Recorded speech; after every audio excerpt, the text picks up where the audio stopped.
College football season is upon us. It is time to make our season predictions. You're talking ball with the SEC squad. From Alabama to Tennessee, from Georgia to Oklahoma, from Auburn to Texas, it's the local experts of the Locked On Podcast Network bringing you scoops, breakdowns, and the most comprehensive preview of the upcoming SEC weekend.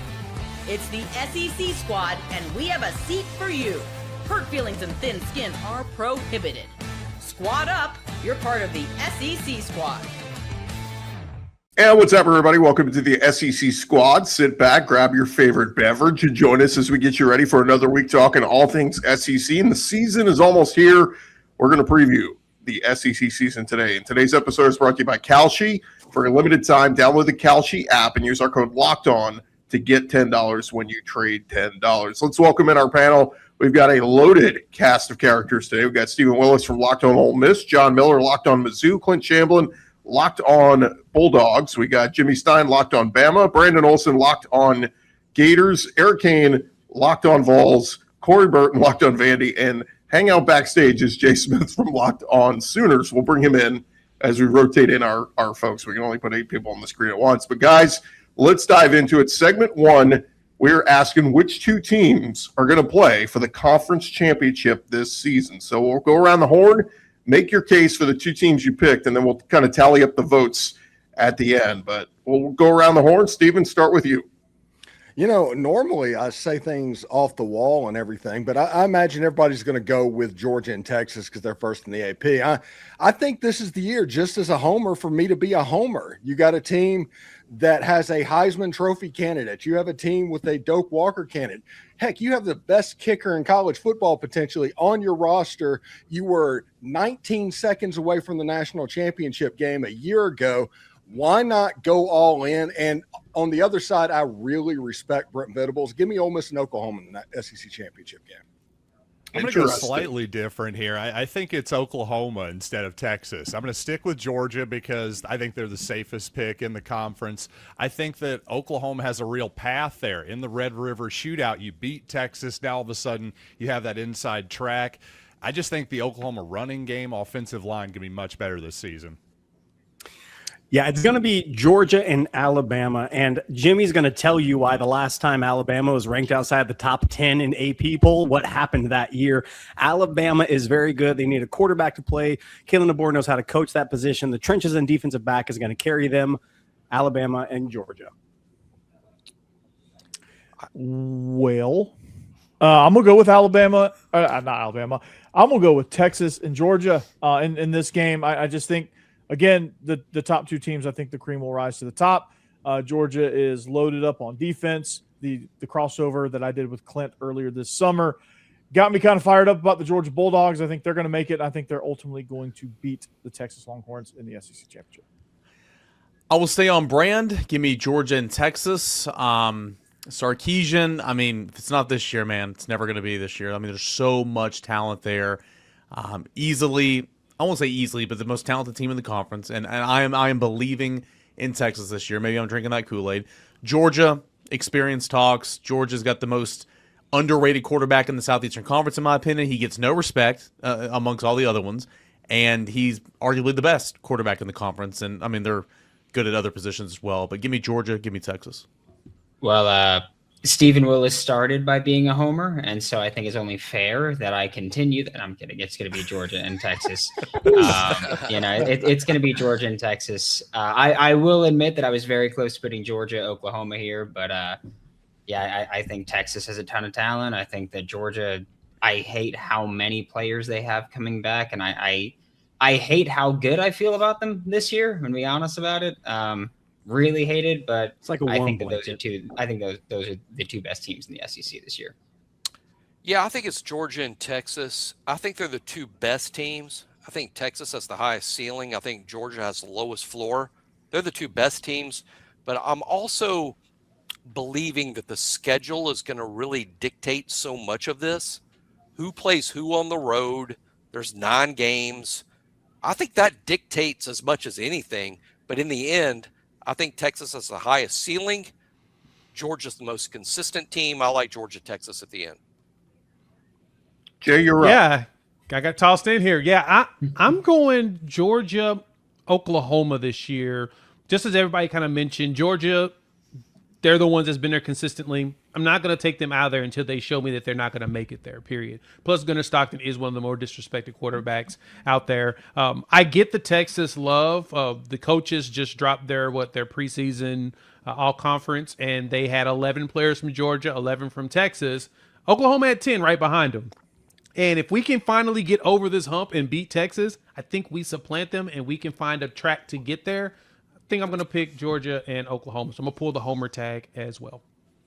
Yeah, tallying the vote, guys, I think we've got about eight votes for Georgia, 6 for Texas, 3 for Oklahoma, 1 for Bama, 1 for Ole Miss. So this reflects a lot of what we have with the SEC media poll and SEC media days. Most people, it's pretty overwhelming, Georgia and Texas. But I mean, give me for those of you who picked Georgia, Texas, give me a name of a team. If I said you got to take one out, who would you put in?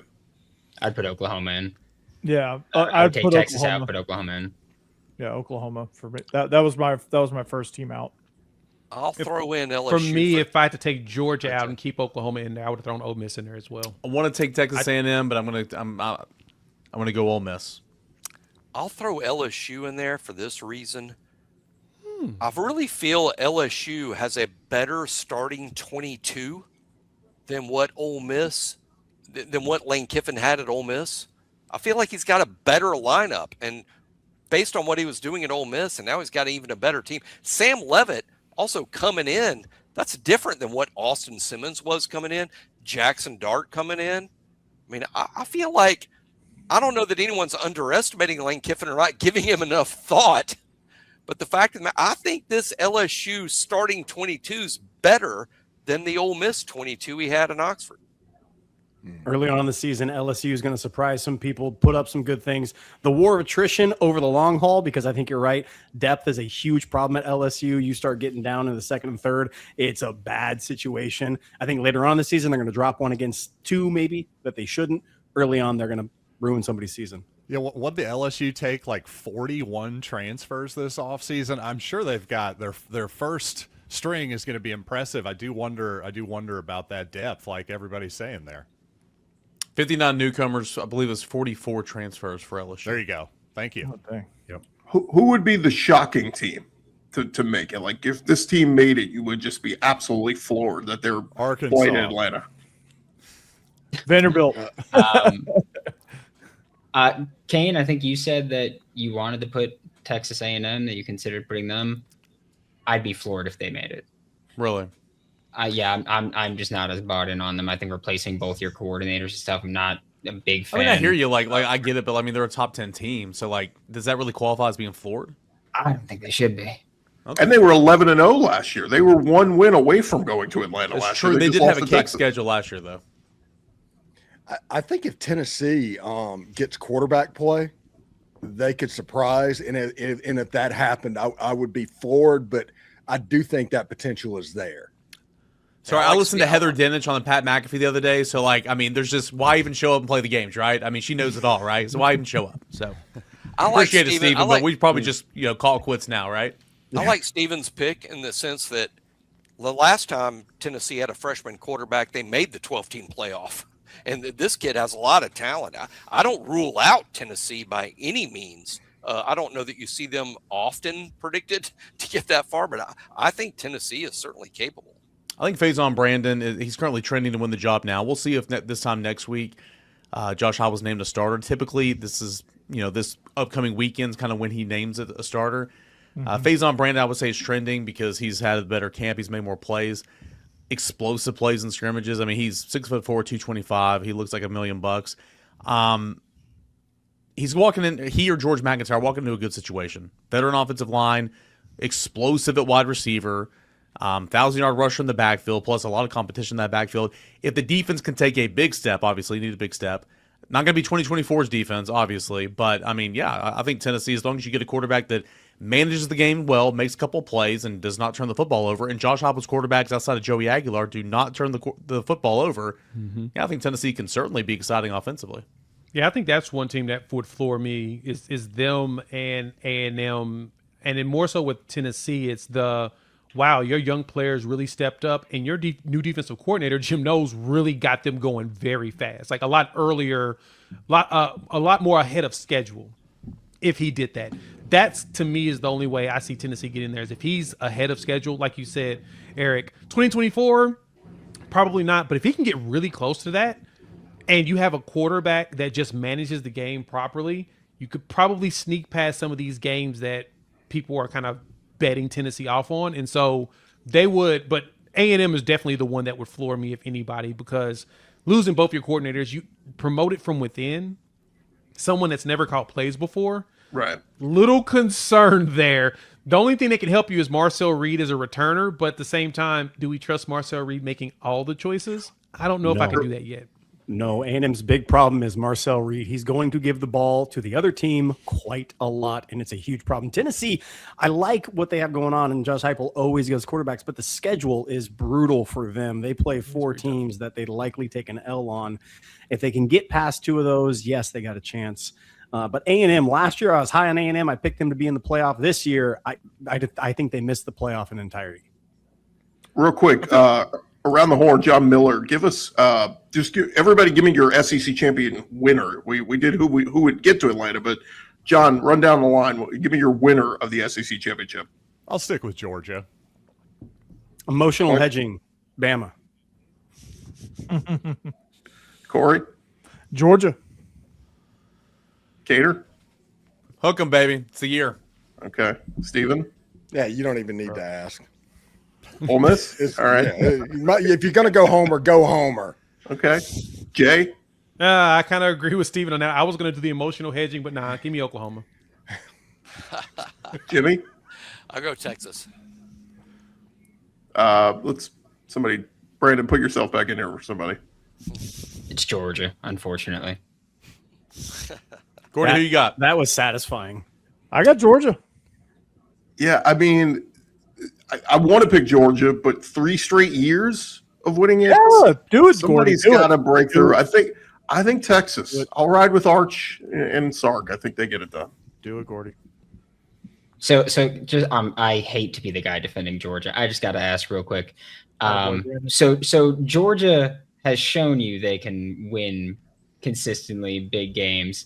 Texas has shown you they can't, but like this is the year where it's like, yeah, they finally get it done. Like I thought the Generals were due. That's the logic we're tracking. Well, you said Texas can't win big games. What have they done against their 2 biggest rivals, A&M and Oklahoma? They've taken care of them. So,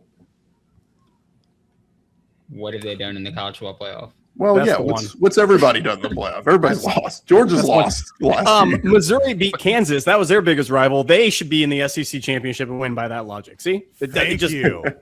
There you go. His argument was Texas can't win the big game. They've won the big game against I wanted to A&M. take a shot at Mizzou. I'm sorry. All right. Well, I when thought we that was a shot at Kansas. Screw you, Clint.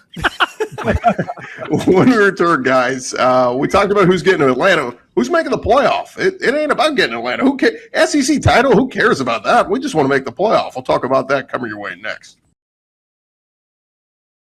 Hey, first, guys, before the season even kicks off, everybody's making predictions. Who wins the division? Who makes the playoffs? Who is lifting the trophy at season's end? On Kalshi, America's #1 prediction market platform, you can trade those predictions in a live market. I was looking for a team that might have some value. How about Auburn? Can Auburn win at least 8 games this season? Auburn currently trading at 42%, meaning a $100 trade pays out $239 if they reach 8 wins. On Kalshi, you're trading against peers in a live market, meaning there's no house. And as the probability changes, you can buy in and out of your position, trade the draft pick, the game, and more on Kalshi. Download the Kalshi app and use code LOCKEDON to get $10 when you trade $10. KALSHI, Kalshi. Trade on anything. Must be 18 years or older. Restrictions and eligibility requirements apply. Event contract trading involves risk and may not be suitable for all investors. Kalshi products are not available in all jurisdictions. Prices, values, and available markets may differ from those mentioned. For more info, see kalshi.com/regulatory. SEC squad roll along here, SEC preview edition. And gents, we gave our picks of teams to get to Atlanta and play for the SEC title, but how many teams have a legitimate chance at making the college football playoff? So we'll go around the horn. What was it? 5 teams from the SEC made it last year. John Miller, how many from the SEC make it this year? Well, I believe I said 5 last year and was poo-pooed roundly in this particular forum. So honestly, I think I'm going to stick with 5 again, because even though that does seem like a lot, let's not forget the ACC and the Big 12. The rest of the guys were so terrible, we had to get a second, group of 5 team in there. So I think the SEC really has in a weird way has a better chance to get 5 this year, in sort of an obvious way, I suppose. I think there will be 5. Somebody will sneak into that 5th spot, I do believe. The 4 I feel really good about, but I think with how the schedule is going to pan out and with the expansion, I think that somebody from the SEC will sneak into that. So I'm going to go 5 as well. Yeah, until there's not 5, I think I'm predicting there's going to be 5. I think you'll have your 4 that I feel like will be there just about every year. And then that 5th team, like you guys have said, will sneak in. I'm not sure who that's going to be. Could be Tennessee. I think Ole Miss is going to be one of the 4, but it could be like a Tennessee. It might even be a surprise team, like a 10-2 Vanderbilt. Or no, I'm just kidding. But there's going to be 5 teams, I think, for sure, and we'll see who that 5th team is. That'll be kind of like the very wild card team that nobody's expecting coming from left field. So, yeah. All right. Well, I'll be the contrarian on this. I think there's going to be 4 that get in. I think the SEC's 9-game schedule is going to bite them whenever the committee gets together and starts counting L's instead of taking in strength of schedule and what's going on. I think that Ole Miss, Oklahoma, Texas, and Georgia are the 4 teams that get in. But, yeah, I think 4 teams is the SEC limit this year. Yeah, I'm in the same boat as Steven. I think that the 9-game conference schedule going to make it a little bit tougher when you start looking at just the record. And so, yeah, I think I'm at 4 this year. I want it to be like the SEC 5. I can't do it. I got to go 4. It's just what I think is the most likely outcome here. Yeah, I think with the path to get there is that we need, of all teams, Arkansas to pull off a W at Utah to make sure the Big 12 doesn't get 2 teams, to make sure 5 makes it. But I do expect help from the likes of Texas A&M against Arizona State and Missouri at Kansas. Those wins can help, but I think that Utah one that Arkansas is most likely going to get destroyed in. Auburn should beat Baylor too. That can help, because I think there will end up being 2 Big 12 teams if the SEC only gets 4. I'm pushing for 5 though. I think somehow we are able to get somebody to sneak in because those non-con games go in our direction.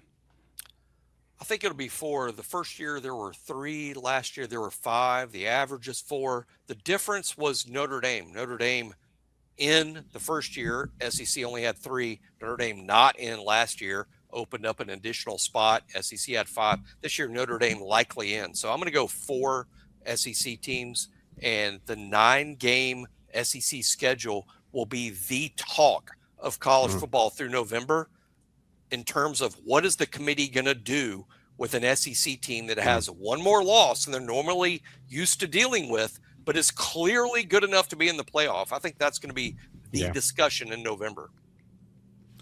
Yeah, I agree with a couple of you guys. Jimmy, I just went. I think 9 games is going to get this league. It just is what it is, right? You're going to cannibalize one another because you're playing each other another week. I got Texas, Georgia, Oklahoma, Ole Miss, the 4 teams, Alabama on the outside looking in. I'm kind of depressed after that argument. I think you guys are right, by the way, now that I think about it. But, geez, Greg Sankey, thanks a lot for that early Christmas present, bro. Yeah, I mean, do your job and you wouldn't be in this situation right here. So For real. Listen, He got bullied into it by the Big Ten, by Yeah, Big he Ten did. social media and the Kirk Signettis of the world. How dare all of you? LSU, Clemson, Ole Miss, Louisville, Texas, Ohio State, Oklahoma, Michigan, unbelievably huge if there's any chance of getting 5. Yeah, those are going to be the critical games. Even adding in Florida State losing 2 times to SEC squads, that would be great as well to really, solidify that with them playing Bama as well as Florida. That could help overall, but you got to own the non-con games. That's going to be the most critical thing. If we own the non-con games and just beat the crap out of each other in conference play, there'll be some leniency. Be like, well, they did destroy this ACC team and this Big 12 team, and they did very good against these Big 10 teams and Big 12. There'll be arguments made, but it's really those non-cons are going to be critical. Yeah, don't worry about that, Jay. Florida's going to take care of business with Florida State. Thank you. I appreciate it. Don't worry about that. Bama as well. Bama, will you take care of business against Florida State? I mean, oh boy. Come on. I know it's a terrifying situation. You got Kentucky the week before, so it makes it a little tough. DeBoer's been pretty good at home, other than against you guys. The Oklahoma loss is the only DeBoer loss at home. Yeah, I do like Alabama over Florida State at home. Good. But why did the SEC agree to play 9 games and the additional Power 4 game? It feels like we're all running a marathon, and the SEC agreed to run it uphill. Yeah, while Indiana is canceling all their future non-cons, like, oh, we just have to play 3 slappies and get in? Yeah, sure, let's do that. They're running downhill. But with the expansion out there, with legislation talk, with all of that, the committee is a political committee. I hate the committee. It's the stupidest thing in the world. The people on there have no business being in there, but it's a political appointed committee. And I think that's going to make sure that the SEC gets that fifth, because they're going to want to keep the SEC happy as we go into next year with so much uncertainty and so much changing in the landscape. Again, I don't like it. It should be on the field. It should be played. But again, that committee is full of people who don't know football, and their ADs as well, which is startlingly bad. I think there's going to be a little political pull. I was going to ask, do you guys think this is the year a 9-3 team gets in? I almost feel like there is going to be a 9-3 SEC team, because yes, that ninth conference game, we're not going to have 5 teams at 10-2 or better, right? No. Right. No. Somebody's going to cannibalize somebody. That's where that left field's going to come in. That 9-3 team is kind of what I think is going to be the separator. And somebody, I forget who it was, said about the non-con games, you got to own the non-con games. That will help that 9-3 team get in. Mm-hmm. Ole Miss, yes, it will. All right. Well, we will leave it there. When we return, guys, we're going to ask each of you to make a bold prediction about your conference, about your team. That is coming your way next here on the Locked On SEC Squad Edition.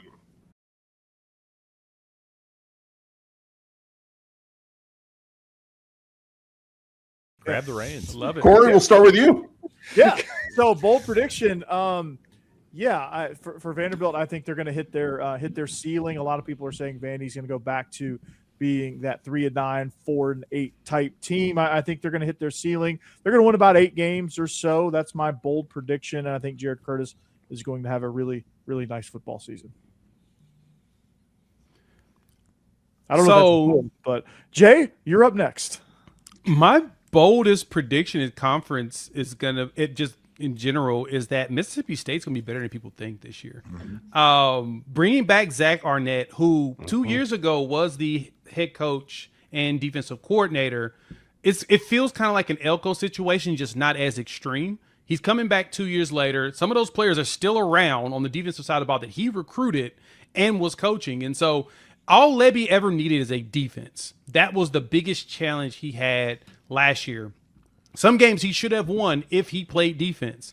Well, Arnett's really good at that. And I think that he can call some of the players he currently has and some of the transfers they bring in and be just decent enough to make sure that they're at least bowl eligible. If not, pull a couple of upsets this season. I think that they can do it. I don't know how bold this is, but I'll say Alabama versus Texas A&M, which happens literally midpoint of the season. Winner of the game is in, loser of the game is out. I think you see a lot of playoff projections that have A&M in, Alabama out, maybe a couple that have Alabama in and A&M out. But I think that's the decider, not just for Alabama, but for the Aggies. Alabama versus A&M, even though it's in mid-October, is a play-in game. Winner in, loser out. My prediction is 2 offenses that really struggled last season are going to bounce back in a serious way. I think Missouri, with Austin Simmons, with an excellent offensive line, with Ahmad Hardy promising to come back at some point, hopefully maybe sooner than we think. Even when he's not here, Jamal Roberts and what looks like an excellent running game. I think this team's going to score some points. The Tigers have a whole bunch of new guys defensively. We'll see there. The other one is South Carolina. To me, an underachieving group, if there ever was one last season. Now you've got Kendall Briles in there, a new offensive coordinator. I think this is a big year for Lenora Sellers and the Gamecocks. Yeah, one thing's interesting is I think with all the noise that's going to be said about Ole Miss and LSU and how everybody's focused on that game, I think the game of the season for Ole Miss is Ole Miss at Texas. That is the biggest game of the year for Ole Miss. And I do think Jonte Cook going back to Austin, he has a chance to put up an Elijah Moore type season from the slot position. The rumor is he hasn't lost a one-on-one this fall camp and is really locked in at this point. I'm pretty excited about that. And I agree on the South Carolina thing, by the way. Lenore Sellers was built in a lab for that offense. I heard that Trinidad Chambliss might win the quarterback competition there at Ole Miss. It's touch and go. Yeah. Georgia's going to have the best defense in the SEC, and in a 3-game stretch against Arkansas, Oklahoma, and Vanderbilt, they're not going to give up more than 21 points in those 3 games combined. The defense is woefully underappreciated by the national media. People are saying there's a good floor to them, but they don't realize how good this linebacker room is and how much improved Elijah Griffin's going to be from year 1 to year 2. The trenches are full effect for Georgia. We're getting back to what it was in 21 and 22. Elite defense, run the ball, take shots downfield. That's Georgia's blueprint. Those 3 games are going to lead Georgia to one of the best defenses in the entire nation. The Florida Gators are going to be either Ole Miss or Oklahoma this year. And I don't think Florida's going to be an amazing team, but I think they're going to win one of those games every year. It seems Florida just wins a game where everyone goes into it going, they're not going to win. It's at home. And they pull it off. You could do it under Billy Napier. I'm going to believe that you could do it under John Summerall when you have like actual competent coaching now. I think that's an important part of it. So Ole Miss, Oklahoma, one of you guys, you're on the clock. Hey, blue lids at Florida. I like them. It's good luck. I mean, if they lose, I hate them. That's my rule. For Tennessee, Yeah, I did a show on this a couple of days ago. Hot take, bold take, whatever you want to call it. Pick your favorite, right? I got 3 of them, okay? Not saying they're all 3 going to hit, but 3 that I like. Tennessee enters the bye week, which is Halloween weekend, the last Saturday in October 31st, with a 7-1 record. That only loss coming to Texas at home September 26th. So in the college football playoff conversation, entering the month of November with 2 really tough games left on that schedule there. Braylon Staley leads the SEC in receptions. He finished 2nd last year with 68. Okay, those are the only 2 I have. So whichever one you guys like the best, those are my bold predictions. As far as conference, I'm on the South Carolina train as well. I don't know, can they be that 9-3 team that's being talked about that just misses out? I don't think it's a playoff team, but I do think Kendall Browse is going to get Lenore Sellers there. I do like that defensive line once they get healthy. They brought in a lot on the offensive line as well. They've got weapons. I'm on the South Carolina train. I want to say Kentucky's going to knock off a top 10 team, but there's just not many on that schedule. I don't think it's going to be Oklahoma. Kentucky's not going to be good, but Kentucky's going to get somebody this year at some point because I think that offense is going to score points. So that was a lot of that. Spread on Kentucky games I will be watching very closely. Oh yeah. I think they'll score points. I do. Yes. Yeah. So Eric, real quick, do you think you'll be able to checkerboard Vanderbilt Stadium, Dudley Field this year? First Bank Stadium. Stadium. It'll be. I mean, again, Corey's my dude. It'll be a home game as it always is in Nashville for Tennessee. More parity, fewer blowouts. Never. More parity across the league. More parity, fewer blowouts. SEC Saturdays will look a whole lot like NFL Sundays. Yep. A lot of games decided in the fourth quarter. The worst teams in the league aren't too far behind the best teams in the league.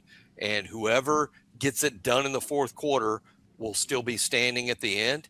And the Big Ten and the people across the country will be going, boy, the SEC took another step back. No, I don't think it's that way at all. I think it's just this is the league of parity. Everybody's good. No other league has that. Yeah. Everybody in the league is spending $20 million at least on their roster. Ask any SEC team. Would they like to play Purdue and Rutgers and Wisconsin and all those teams up there in the bottom of the Big Ten? We'll trade off. Real quick, because I do want to mention some of the teams that aren't represented here. Zach Blackerby couldn't join us, so anybody got a bold prediction on Auburn? I think Auburn's way better this year. What say you guys? I think this might be the year when they're not celebrating a Birmingham Bowl runner-up. So I think that's good for the Tigers. Yeah, Just wanted to make sure I knew what year it was. It's not 2020 or 2021 or 2022 or 2020. This is what we do every year, people. What are we doing? Auburn's Auburn. They're trash. No. Seconded. I think they have a 6-6, 7-5 year, which doesn't sound great, but it's better than what's been going on there. I was going to say, I feel like that's such a not bold prediction to say that they're going to be better. I don't think that's a bold. That is a very fair point. I think Golish bringing his quarterback with him and having experience coaching in the SEC because he's coming from Tennessee, and then keeping DJ Durkin, who did a really good job on the defensive side for Auburn. The problem was their offense, and Hugh Freeze just being an idiot, a complete idiot, with the way that he ran things, having 4 different coaches call plays on each down, a new coach per down. Stupid. They look like it. I digress. we all knew that Was that real life? He kept saying that something real about it life? being real. Yeah, there was a tweet where he said it. Yes, he said it in a press conference. Insane. I digress. Bynum Brown, I think he will end up bold. This is a bold one. I think he'll end up within the top 8 quarterbacks in the conference by the end of the season. I think he'll put up really good numbers. Say top 5. No, top 8. I refuse to go That's top not 5. bold. Say top It's bold 3, enough. you coward. Say he's going to be the best, Jay. Come on. I refuse. I'm not going to put myself in that situation. But with that point, they may win 8 games this season. All right, let's go real quick. I'll just throw out a school. Somebody grab them. Arkansas. Hot take. Anybody? Bold prediction? Lock of the century. Put your mortgage on the under. Yeah, they're going to be bad, but it might not be bad in the future. I don't know. Silverfield at least was able to get some dudes down in Memphis. It ain't happening this year. Give him at least a couple years before we run him out of town. That's all. They had I'll a say. lot of one-score games, losses last year, so they were in games. Who's throwing the ball? That's in 2026 for the Yeah, Razorbacks. but last year they had Taylor Green and Bobby. Yeah, that was my point. Who's throwing the ball? Because Taylor Green was a show by himself. 0-8, but better. 0-8, but better. Wow. That's not much better. A competitive 0-8. I wish John Neighbors was here. Kentucky. Anybody want to give me a bold prediction on that? I guess we kind of did them, right? Yeah, they're going to get somebody. I don't know who it is, but they're going to get somebody. Dangerous. Bama. Kentucky week in a 2. couple of years will be a top 4 team in the SEC in a couple of years. I believe Stein is a dang good coach. He's going to have offense. It's going to be ridiculous. My cousin. If you were the Kentucky basketball coach right now, should be very nervous because they're investing in football, and whenever that happens, that's not good for basketball's coach. Kentucky can be terrifying by week 9. I think once they start gelling, week 9 they're going to be horrifying at the end of the season. They're going to be end of season problem. It's going to take them losing to Vanderbilt to be to kind of gel, but that's going to happen. If they lose Kenny Minchie, though, it's over. The season. Yes. I'm glad you mentioned Kenny Minchie because I'm just not bought in at all. I just like the dude that has quarterback competitions and loses them. Like I don't know. I think he's going to be productive because of Will Stein, but productive doesn't necessarily mean good outright. I'm bought in on the coach, and I know they're all new, but I'm bought in on that offensive line. I think they'll run it. I think they'll score points. And like you said, I'm a believer in Will Stein. I'm with you. Like Kenny mentioned, I'm not all the way there yet, but they're going to make it work, in my opinion. Wait, could we fit 9 this whole time? We could have had everybody on. Yeah, we could have. Jay just The new here. dynamic way, it actually I squeezes just want to make sure everybody in. I'm hearing everybody correctly. The most talented team in the SEC, the one with the high ceiling in Sarkisian and Arch Manning, the ones that we said this exact same thing last year, has to go to Tennessee, has to play Oklahoma, has Ole Miss on the schedule, has to go to LSU, and has A&M at A&M at the end of the season. Oh, and they play Ohio State. We don't think they lose 2 or 3 of those games. Are we? And their left tackle hurt. So Clint, I the think favor the everybody SEC had to do for Texas in preparation for this was they gave them 3 straight SEC games at home. They're the only team on the schedule that gets that. So that's kind of a thing to try to help. Like, hey, against Florida and Mississippi State and Ole Miss in the middle of it, they're big. My bold take is Texas loses 3 games, and they're the one that we're talking about trying to get into the playoff. Like they're losing. I think they'll beat Ohio State, but I think the rest of the schedule. Think they beat Ohio State. With their schedule 9-3, they should be in. They should. Can Tennessee pull it off? And I agree, Jimmy. I think you're exactly right. That's why I have 5 SEC teams because a 9-3 Texas should be in the playoff. I can't stand Texas, but that team should be in the playoff at 9-3. Yeah. All right, hey, real quick. If they lose to Ohio State and Oklahoma, that could be an A-bomb in Austin. Real quick, John Neighbors couldn't be here. Matt Moscota couldn't be here. Chris Marler. We offered. None of them could be here. Brad Kellner could not be here. He's on an Alaskan cruise. but he sent us his bold prediction, so let's see it. DK here with Locked On Longhorns. My bold prediction for the Texas Longhorns in 2026. I think Arch Manning will break Colt McCoy's single-season passing yards record. McCoy threw for 3,859 yards back in 2008. I think Arch Manning breaks that record easily. I expect the Longhorns to be playing a few postseason games, which will definitely help him get there. But it won't be Cam Coleman leading Texas in receiving. I think Ryan Wingo will lead the Longhorns in receiving yards in 2026. How about that from an Alaskan cruise? Shout out Brad Kellner. That's pretty awesome. Yeah, Wi-Fi out there? I wonder how long that took to send. I know. No, what was the upload on that bad boy? He has better Wi-Fi than you. I know that whole time I was gone, I was uploading that short video. So he had to give that to somebody who was in the Iditarod and it's like get a that four, thing there for sure. Yeah, it was like a 4-day process to get that down onto the show. So, all right, real quick, guys, 4 more teams. Just want to anybody grab them, whoever you want. Mississippi State, give me a bold prediction. They're getting somebody. They're absolutely getting somebody. They're winning the road game. They're gonna beat 2 out of these 5. They're gonna beat out of Minnesota, South Carolina, LSU, Texas, and Ole Miss. 2 of those 5 are gonna lose to them. South Carolina is one of them.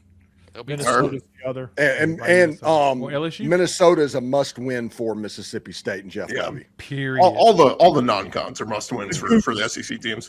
South Carolina, I know we kind of mentioned them, but bold take for them. Shane Beamer will be out of a coach at the job end by of the week season. 9. Did we just say the same thing, Brandon? Yep. Yes, we did. Yes. I love it. Yes, we did. We just become best friends.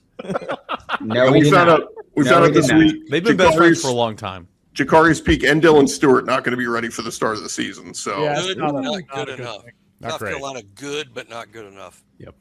LSU, bold take anyone? Playoffs for me. I'm a believer in Lane. Lane They missed the Kiffin has playoffs. never had a winning season as a first-year head coach for a team in the SEC. I say they go Just saying. 9-3. I say they go 9-3, but don't get in the playoff. So yeah, I agree with that. Yeah, I think they're good. I think they're out though. But if they're 9-3, they probably have a bunch of top 25 wins. So their resume will be better than We already established Indiana. Texas is But we're 9-3 talking getting about- in, Gordy. All right. Yeah, all they do is count losses on the committee. That's all they do. If they count it like strength of schedule and everything else, Vanderbilt would have made the playoffs last year. But given what happened last year, wouldn't this committee go, we need Lane Kiffin in, we need these personalities in over some crappy team from the ACC? No, Well- because it's being run by people from the Big 12 and the Big 10 and the ACC, and they want as little SEC representation as possible. And there could easily be be 3 or 4 9-3 teams in the SEC as well. So you could be comparing SEC to SEC. Then the Kiffin advantage is less Yeah, so. And like Steven just said, like it doesn't matter if you lose; it matters when you lose. And they play Texas in November. That's gonna be a late loss. They're going to Yeah, I go. think They're going to part of start it the is- season 8-0, and then they're going to come up with 3 losses in the last 4 games. If they have, 3 losses and they're all top 25, right now they have 5 top 25 teams on their schedule. If you go 9-3, you're not winning a bunch of top 25 games. You're going 2-3 in them. Yeah. Yeah. I think Texas has how many top 25? I think 7 on their schedule right now. But again, teams shift as it goes along. Like Mizzou Yeah, may of not be a course. top 25 team by the time they get there. So last team, guys, A&M. Give me a bold prediction for them. They missed the playoff. I think that the most likely AP top 10 team to Penn The State. unranked.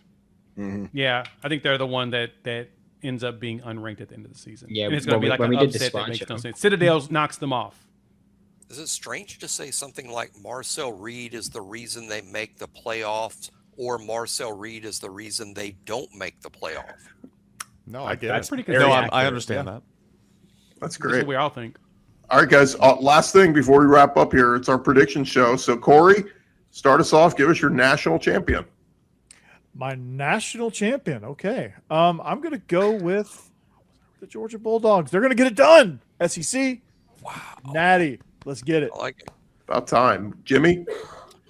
Oh, gosh. I'm going to infuriate everyone here like you are all my wives. Oregon. Plural? Honey, The Ohio what was State that? University. I hate to say it. Missouri beat them in the Cotton Babe, Bowl. I we don't know did what not to tell you, but discuss I'm going this. Ohio State. Yeah, John sorry, Miller? Jimmy. I didn't realize you were with BYU now all of a sudden. John Miller went Ohio State. Ohio State, yep. Steven? Homer, let's do it. Oh, no. Let's go all the Oh, way. good Let's Lord. go all the way. Here Let's we go all the way. Seriously. Jay, you better do it now. So Georgia loses to. I guess since I picked Texas to win the SEC championship, but I'm not going to have them win the national. I'm going to have Georgia come back. They lose that game, then come back. They win the whole thing. Wow. Okay. Okay. John Miller called me out, so I got to go and say Oklahoma now. Yeah. Go ahead. Wow. Okay. I gotta be a homer. People. That's the I'm a lesson of this tear. episode. Homer John, peer is pressure. life. Y'all just don't know. He has a gun behind me right now. He told me if I didn't do it, he's gonna blow my. It's Yeah. absolutely accurate. Brandon? Darn it. Ohio State. I'm not doing the Georgia friendliness again. I'm going Ohio State for this one. I gave them enough grace here. From this moment on, it's FU. Sorry. You know what? I respect that in totality. I'm going to do the same after I make this statement. The cocktail party is going to be a one-score game in the fourth quarter, and it's going to come down to a field goal kick. I hate that game so much this year. Florida's a freaking snake. I can't stand them. It's going to be a tough game. Now it begins. I hate your guts as well. Okay, it's going to be Georgia. Ohio State has no shot. No number one team's going to go wire to wire. And I would like to say that Kirby Smart ends Ole Miss's season, but they'll be unranked when Ole Miss plays Georgia this year. Let me give you guys this stat real my quick. God. Of the last 21 years, the team who started preseason AP number one has only went on to win the national championship once. That was 2017 Alabama. 15 of those times, the majority of the time, it was a team that was ranked 2, 3, 4, or 5. We got Georgia and Texas there. We got Oregon and Notre Dame there. One of those four is going to win the national championship. As much as I want to go with Texas, I'm rolling with the Georgia Bulldogs. Kirby gets his third. I was going to say, by that logic, Gordy, I mean, only one of those teams has any type of stones. So, sure. I'm going I guess Georgia you can too. make that argument. We have 3 Georgias. John put the That's gum pretty up. strong. I'm Nobody throwing went Notre Dame? Indiana's going to be in it again too. I think. I'll No, just throw that I think out there, Notre too. Dame actually lose one of those cupcake games again, like they did Northern Illinois, and it actually knocks them out of the playoffs. They go 9-3 because of it. They should Nah, lose you one need game. They should everybody. be automatically booted from the playoff. They get into the top 12, they have an automatic bid. They're the only automatic bid out there. If Indiana plays for a national championship again this year, I will do the squad show that week dressed as a clown because there's no way. There's Kurt no Signetti, way. Why? you were I do lightning every in show dressed like that. That's so. absurd. There's no way. lightning in a bottle, John. All their pros. I just saw Fernando Mendoza at practice the other day. They're all in the NFL.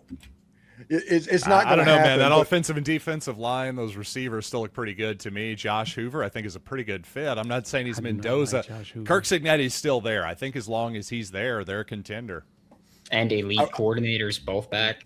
There you How go. many of their 22 starters were 4-star or 5-star prospects out of high school? About 0. Not many. Even now, to Right. say nothing of last year, even now, I don't care. they're a crazy outlier in that way. They are. Well, they got them in their prime, so that's Yeah, good. 29 Yeah. years old. That's right. Yeah. It's a 3 basketball school. Basketball Yeah. school. Not anymore. By, Not by the way, anymore. you guys, Have you seen their basketball lately? It hasn't been so hot. No, it Yeah. has not. if my prediction that I made, my homer just joking or doing all that comes true, everybody, we need to sell tickets for the squad show because I'm going to make a fool out of myself that night. Well, Yeah. you So do. get ready. Some would argue you do it every week, I was Stephen. gonna say, what's the Hey. difference in Hey, that's tonight what I'm and here that for, but not the Ole Miss fans, and that's what matters. Yeah. All right, Jets, we are ready to kick off the season. Appreciate you guys for joining us. Appreciate you guys for watching and listening and subscribing. Remember to follow and subscribe to your favorite SEC school. We will be covering your favorite team each and every day throughout the season. Don't forget, I'll have you covered on the entire conference every day with Locked On SEC. We are a part of the Locked On Podcast Network, covering your team every day. Have a great week, everybody. Football is almost here. Yay. So close. Yeah.